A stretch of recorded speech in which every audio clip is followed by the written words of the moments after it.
Welcome to The Explainer. Today we are diving into something really fascinating, how the simple idea of the Indian village became a massive ideological battleground for three of its most important founders. Each one had a completely different vision for the very soul of the new nation. You see, for Mahatma Gandhi, the village wasn't just some place on a map. No, it was the absolute spiritual and cultural heart of India, the true source of its identity. Then you have Jawaharlal Nehru, India's very first prime minister. For him, the village was, well, it was history. A foundation, sure, but a crumbling one that desperately needed to be rebuilt for the modern world.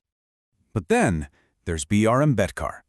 He was the brilliant mind behind India's constitution and a fierce champion for the oppressed. And for him, the village was something way, way darker. It was a cage, a place of brutal hierarchy and deep injustice.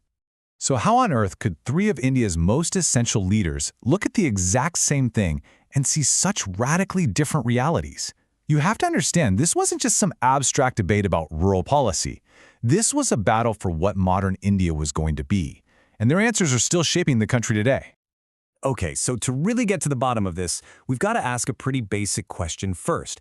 Where did this whole idea of the all-important, essential Indian village even come from in the first place? Well, here's the kicker. The whole concept of the self-sufficient village republic, it wasn't really an Indian idea to begin with. Turns out, it was mostly constructed by British colonial administrators. See, if they could paint India as this static, timeless collection of little villages, it kind of helped justify their rule. But here's where it gets really clever. India's independence leaders took this colonial idea and they completely flipped it on its head. They said, you know what, you're right. The village is the symbol of the real India, and that's exactly what we need to set free. The problem was, they had passionately different ideas about what that freedom should look like. All right, let's start with Gandhi. For him, the village was this perfect ideal, right?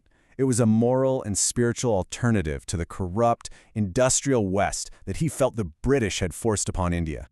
And Gandhi really framed this as a black and white moral choice. On one side, you have the city. He literally called it a plague spot, a symbol of everything wrong and foreign. And on the other side, you had the village. That was the home of authenticity, self-sufficiency, the very soul of India. Now you might think he was just trying to turn back the clock, right?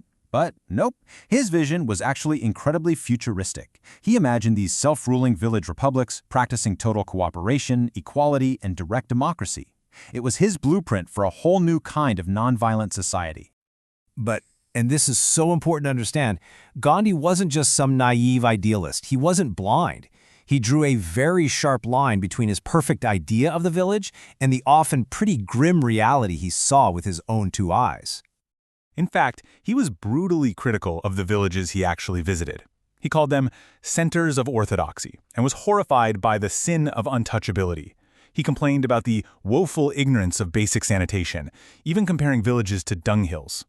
So for him, the village had potential, but it had to be saved and rebuilt by dedicated volunteers coming in from the outside.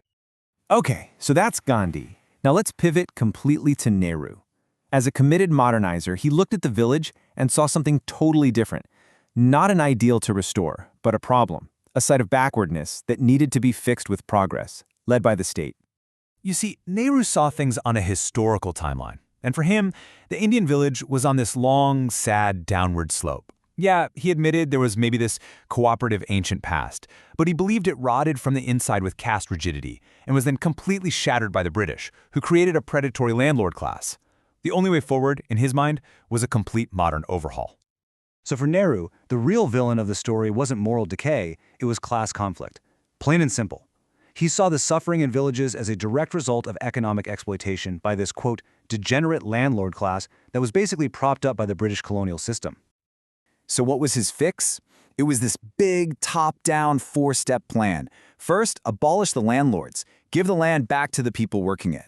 Second, modernize farming with new technology. Third, build massive industries to pull people away from the overcrowded land. And finally, in a little nod to Gandhi, he admitted that, yeah, we should probably support small-scale local industries too.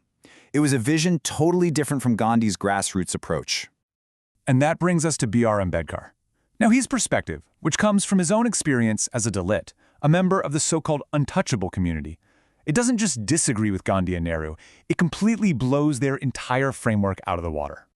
Ambedkar basically said, hold on, this whole idea of a unified village community, it's a fantasy, a dangerous one. He argued that every single village was actually two completely separate places, the village itself, for the dominant castes, and the ghetto outside where Dalits were forced to live. It was a system of physical segregation, a cage. And then he drops this absolute bombshell of a quote. The Indian village, he says, is a kind of colonialism of the Hindus designed to exploit the untouchables. I mean, just let that sink in.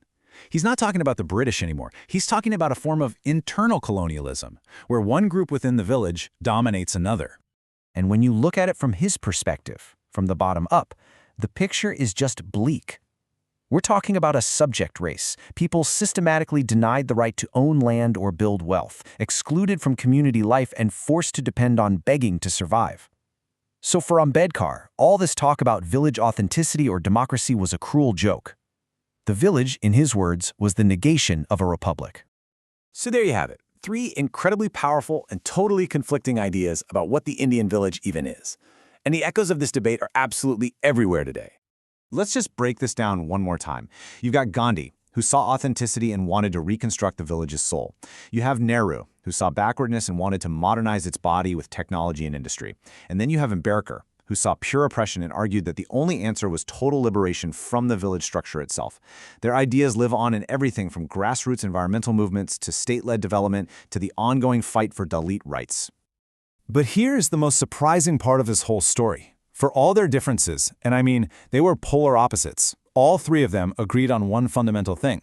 The village could not fix itself. It needed powerful help from the outside.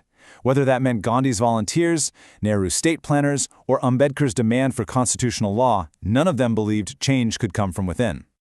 And that's why this isn't just some dusty old historical debate.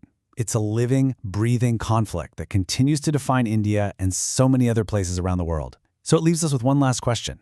As you look at the world around you, which of these powerful visions, the push for authenticity, the drive for progress, or the fight for liberation, do you see shaping our world today?